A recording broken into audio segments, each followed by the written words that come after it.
داشتیم میخوام صبح تا بیگار خانه بشیم. ببینیم سر یک دفعه پشت بیگار بشیم که چی میشه.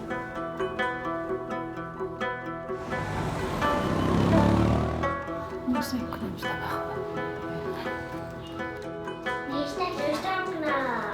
خود نوشتم کنم چرا یک دقیقه تو یک دندانش را زیاد رفته تو؟ ننه حوا تمام تلاش خود کرد که من مثل او کلان نشوم.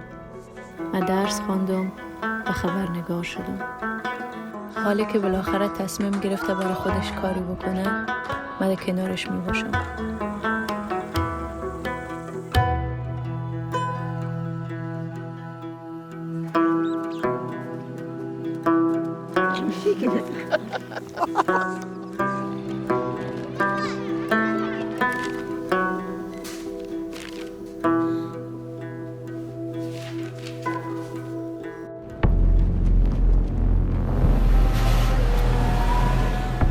فقط 5 دقیقه وقت داشتم تا تصمیم بگیرم و با عنوان یک زن خبرنگار در خطر بودم.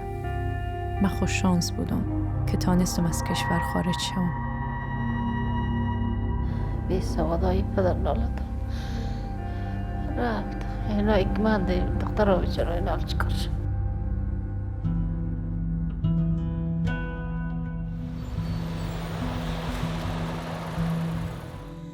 برای چی؟ نه جان مقبوله. برای ننه جان مقبوله.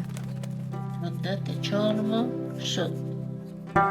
مدت 4 ماه شد که همدیگر را ندیدیم. کاش برای وطن هیچ اتفاق نیفتاده بود.